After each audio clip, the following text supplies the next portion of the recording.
As architects, we want our structures to stand out and, of course, be a part of the bigger picture. More than that, we have been taught to use our designs to help in protecting and preserving the world. But at times, especially in superhero fiction, there are individuals that do the hero work and protect the world, either from their basements or from a satellite orbiting the Earth.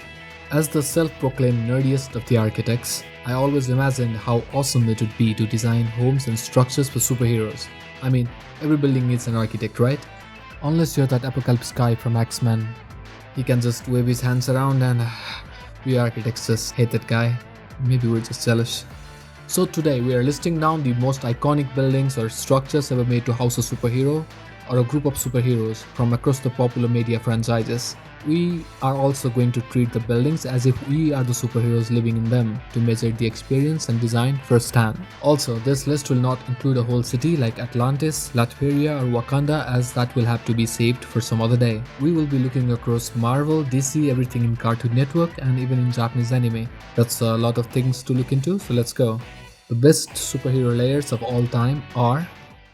Let's start with the building that did not make it to the list. The honorable mentions are Power Rangers Command Center. The Rangers have done it all. Space base, yes. Underwater base, we got it. What else do you want? Underground base, we have that at home. A base that turns into a Megazord. Yep, that's covered too. The Rangers had one of the best bases for superheroes, but to make it to the list you need more than just a base. You will need to impress me with the base's architecture as well. So hope the newer generation of Power Rangers can do that. Next one we have is the Hall of Justice of Justice League. Inspired by the Cincinnati Union Terminal building, the Hall of Justice is an iconic structure. The semicircular shape does bring out the justice. I had one problem with the building as it doesn't really look like a superhero lair. It always looked like a building where the heroes would meet and confer rather than being a lair or hideaway for them. The next one we have in the honorable mentions is the Hero Association's main building located in the A-City, One Punch Man.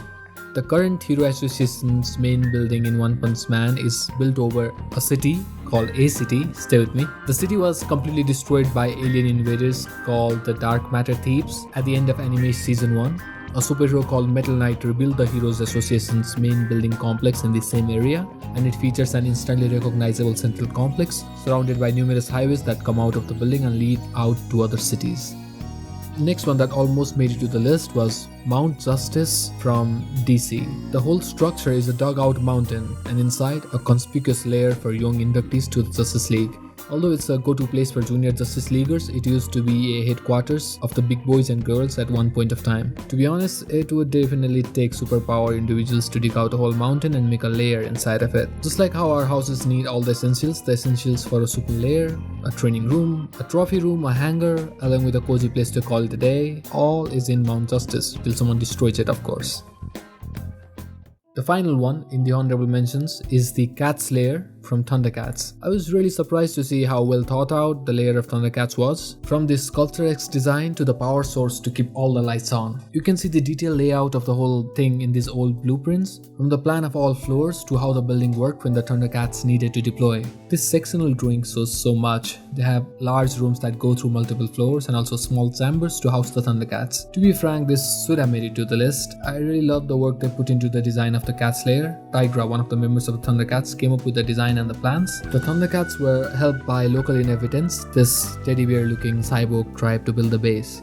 Also, since the disastrous 2019 cat movie, I don't think anyone wants a live action movie with cat people, but the ThunderCats live action movie has been announced in 2021 by Warner Bros, so good luck to them.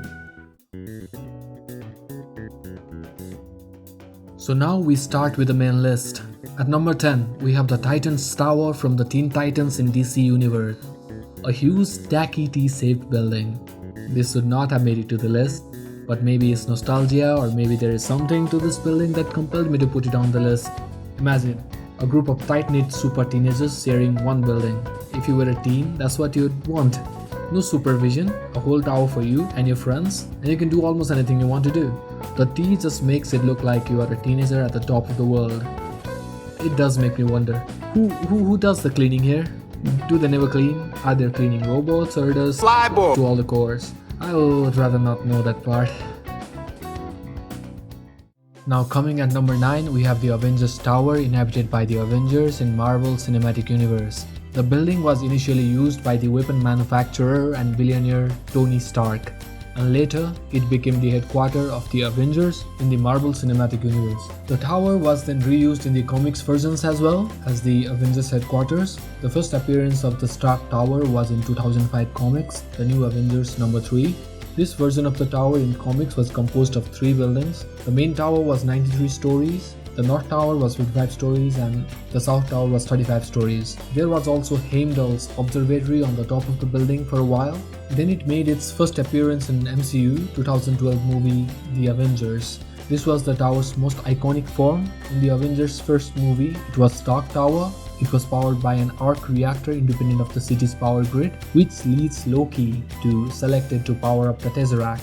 In the Spider-Man Homecoming's beginning scene, just after the battle with Loki and the alien invasion force, only A from the Stark written on the tower remains intact. Chronologically, the next time we see it in Avengers The Age of Ultron, the A now stands for Avengers Tower. From then to all the later movies, it has always been the instantly recognizable Avengers Tower we all know and some of us have grown to love. At number 8, we again have an Avengers residence, the Avengers Mansion from Marvel Comics. You know how Tony keeps making his private property a home for Avengers to assemble? Well, this was a prequel to the Stark Tower and Avengers Tower transition. So this mansion used to be Tony's childhood home, then it was a museum, and afterwards it became the Avengers headquarters for a good while. According to Stanley, the design of the building is modeled after Henry Clay Frick House, a building in New York City. It is a size of a whole city block. The initial design had 6 floors, 3 above the ground and 3 underground. It is located in 5th Avenue, Manhattan, New York City, fictionally. The ground floor, or the first floor depending on where you live, had areas like the kitchen, dining, butler room, library, etc. The underground floors were used for services, Avengers assembly and meeting, training facility and weapon storage. The B3 or the deepest floor even had access tunnels so that Avengers could escape. The topmost floor acted as a hangar for the Quinjet, while the floor below that had residential quarters for all the long time as well as the temporary members of the Avengers. The initial mansion was destroyed and was rebuilt in a different design. Different artists also used different designs to depict the Avengers mansion. The later on building is heavily guarded and surveilled by Tony's AI Jarvis. The surrounding has highly secure 12 feet high and 1 feet thick walls with power quills to fend off intruders. In Avengers Earth's Mightiest Heroes, the mansion completely evolved. It has more elaborate lower floors that feature state-of-the-art technology, and the upper floors also have a lot more stuff added to them. The latter on Avengers hangout, like the Star Tower that changed into Avengers Tower, are far more iconic for the modern fans, but this mansion is where it all started. Right here! At number 7 comes in the Xavier School for Gifted Youngsters, inhabited by the X-Men in Marvel Universe. If I was a superpowered teenager, there aren't many choices, but the best ones are either the Sky High School from Sky High, UA High School from Hero Academia, and the favorite among them, Xavier School for Gifted Youngsters. Even if Sky High School is a floating school on the sky, it just looks a bit underwhelming. UA High School from Hero Academia is H-shaped, a whole single H. So that leaves us with the Xavier School for Gifted Youngsters. Personally, I love the X-Men Evolution version of the school, as it actually felt somewhat like a school there. You are still in your teenage, you are still learning how to control your mutant powers. There are seniors and mentors to look up to like Storm and Wolverine.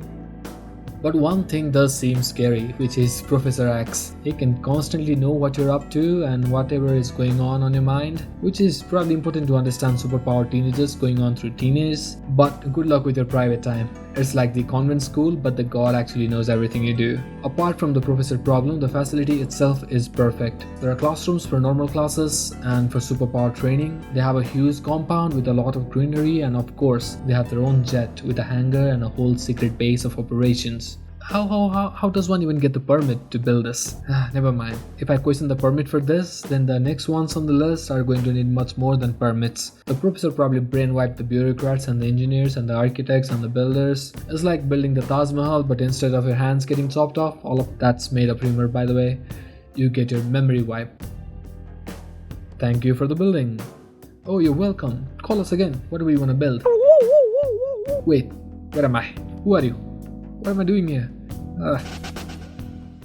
Flying into number 6 is the Helicarrier of the Shield in Marvel Cinematic Universe. I had a hard time with this one. I was not even going to put it on the list at the very beginning. Shield for me, rather than being a team of superheroes, is more of a special ops kind of thing. But Shield did have a ton of super members like Steve Rogers, Iron Man, Falcon, Hawkeye, Black Widow, etc. And unlike many other superhero headquarters where you barely see a working staff, there are a lot of staff helping the Helicarrier stay afloat. Moreover, the carrier itself is quite impressive. It is a flying aircraft carrier, and that's understating it. To be exact, it is a super-powered flying aircraft carrier. With the recent Marvel movies, the Helicarrier has become much more recognizable and iconic, and there have been numerous iterations of the Helicarrier in different Marvel creations, and around 20 of them are even named. Most of the designs have 4 huge turbines for taking off and hovering, and there is additional propulsion system to maneuver the Helicarrier when flying in the sky. One of the iterations of the Helicarrier could even cloak and go invisible.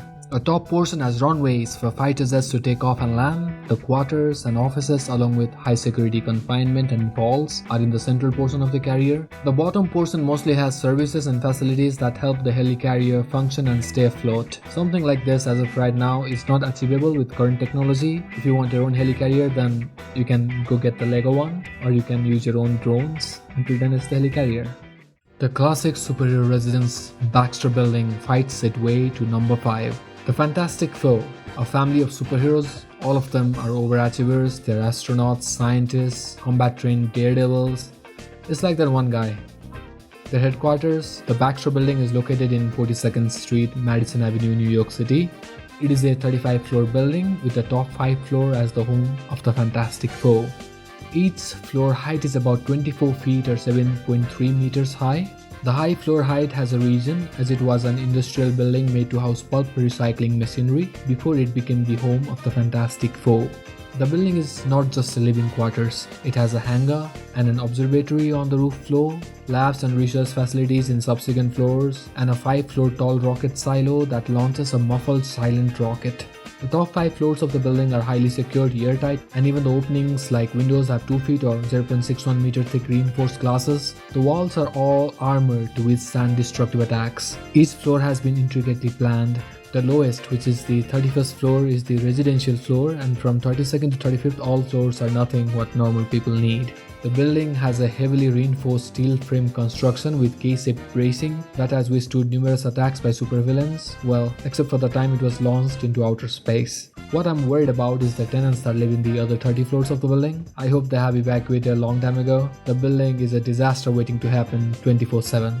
It does say there's a buffer zone that separates the upper 5 floor and the lower floors. The buffer floors mostly are mechanical floors that have the equipment necessary for HVAC and other support equipment. The building also has seismic control and dampers in case of oscillations or movement. As this is one of the most iconic of all superhero buildings, it has gone through massive changes and has made it all the way into the modern times.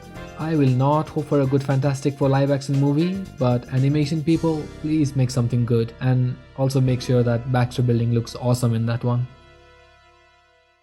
At number 4, we have the iconic Justice League's Watchtower. Unlike what the name likes you to believe, the Watchtower is not a tower but a space station orbiting the Earth. And if this is your daily hangout, then well, congratulations, you have made it to the highest tier among the heroes protecting the Earth. And now you get to spend your time in the most high-tech of all Lairs, the Watchtower. So first, let's see what it is actually like to live in the Watchtower, and if living in the Watchtower is anything close to living in the International Space Station, where even your daily course can be, well, then it wouldn't be much fun, would it? But don't worry, the Watchtower is highly advanced with artificial gravity akin to that of Earth, causing daily tasks to feel quite normal. It has a meeting room with holograms and screens to view the objectives and tasks. There is an infirmary just in case you get injured, and it doesn't matter if you are a Kryptonian, Martian, Amazonian, Atlantean, Hungarian, or wherever you're from, the medical facility has you covered. There's a vault to store highly sensitive stuff with blast-proof walls. You have your own private quarters if you need to lounge, lay back, and do your own thing. There is a top-notch protection in case someone attacks. The whole facility is built with sensors, constantly checking the whole solar system and even far beyond for any kind of intrusion. There is also a fail-safe mechanism in case you get attacked while in the tower or the integrity of the watchtower is penetrated. You can also go for a joyride into outer space whenever you want. There is no need to fight the gravity of Earth and exceed the escape velocity. So it is everything a superhero headquarters needs and much more. And it is in the space. The space. Damn, I want to go to space. I'd probably die. Now the big three. Number 3 goes to Superman's Fortress of Solitude. The man with a burden to save the Earth, someone who can hear a woman scream from the stratosphere and a bank being robbed miles away. Where does someone like that go to take a good, peaceful respite? Or when the call of nature demands his attention? Well, you already have the answer. To his Fortress of Solitude. The most notable location of the Fortress of Solitude is in the North Pole, somewhere in the frozen Arctic. To be exact, around 210 km or 130 miles south of the North Pole. At one time it was also near Metropolis, but that idea was abandoned pretty quickly. The fortress we are familiar with, from the outside it looks like an eruption of ice and crystals, but the insides are stacked and loaded. It's not even a tiny bit cold as it is powered by an alien technology, a furnace of sunstone. I don't really know what that is, but does it make my Pokemon evolve? The other things that you can find are a supercomputer from Krypton, a door to Phantom Zone, a whole sanctuary full of alien animals, some last of their kind. It's also a doghouse for Crypto the Superdog at times. More importantly, it contains the miniaturized city of Kandor, a whole city in a bottle. As Man of Steel has gone through numerous iterations, the Fortress of Solitude has changed with time as well. But one thing remains the same, just the name itself brings meditative peace to your mind. Fortress of Solitude. And that is what I call my toilet. Now at number 2 we have Doctor Strange's Sanctum Sanctorum. You are a powerful wizard and you are the final line of defense protecting the realm from all the arcane evils. That is a lot for one person to handle, but it's all in a day's work if you are Doctor Strange. And it would have been pretty difficult if you didn't have magically safeguarded sanctuaries scattered across the earth so that you can lay back and drink some wizard tea during your time off. The Sanctum wouldn't have made it to the list if it wasn't for the recent movies and how important it has been in many scenes. The name itself translates to the holiest of holies and is used in various cultures to describe the inner sanctum in temples or religious structures where the power of the god has the most intensity. The Sanctum was one of the 3 structures built by Agamotto to link and protect the 3 powerful magical spots present in the earth. So this is the superhero version of the Wizard Tower, and at times it's hidden in the plain sight, right in the middle of the city, conspicuous from the outside, and at times it's located somewhere serene and away from the civilization. Whatever the case is, the interiors are where the magic comes into play. Enter inside the building and everything expands. There are portals to alternate dimensions, magical and occult artifacts, books of mystical origins, and just everything you'd expect from a Wizard Tower. The most infamous of the Sanctum Sanctorums is located in 177A Bleecker Street, New York City. The building is a quaint-looking Victorian townhouse. In most of the popular depictions, the most iconic feature is the circular window on the attic floor, which is shaped like the Seal of Visanti, inside where the meditation room of the Sorcerer Supreme is located. The signature window is featured in many comics as well as in movies featuring Doctor Strange, making it instantly recognizable. And the building kinda feels like a home. It has a decent size. There is warmth to help with many things from food to taking care of the house. It is also a mixed-use building in many of its versions. As they say, being a sorcerer doesn't pay the bills. So there is a shop on the ground floor or the first floor if you are from the US. This is everything a superhero needs in a private residence, especially if you are a superhero wizard. Now for the number 1. The number 1 spot goes to the Arrow Cave of Green Arrow. Who are we kidding? They should have named it Quiver, but that aside, we all know what is on the top.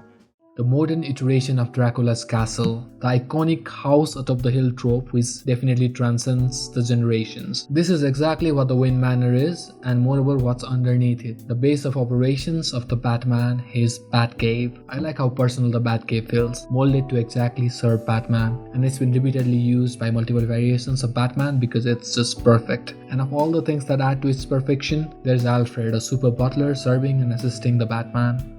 The Batcave is undoubtedly the bunkiest of all bunkers, making it probably every man's dream. All you need to do to have a Batcave of your own is to follow these simple steps. Step 1, be born a billionaire. Step 2, become a ninja and learn all the martial arts a man can learn. Step 3, get a bunch of high-tech gadgets and stuff your basement full of it. Step 4, become Batman. Step 5, finally become the hero your city deserves, not the one it needs though. We are skipping the dead parent step for reasons. The Wayne Manor, a place for galas and parties, however majestic, is a front for Bruce Wayne's nocturnal activities as the Caped Crusader. The manor has been portrayed in so many architectural styles. Later on versions have from an ornate to simplistic Gothic designs. Some renditions of the mansion use Tudor architecture, Elizabethan, and some were even very down to earth and look just like a suburban home. Different artists and creators have made their own version of Wayne Manor. There are definitely the good ones and there are questionable ones. This is a huge topic on its own.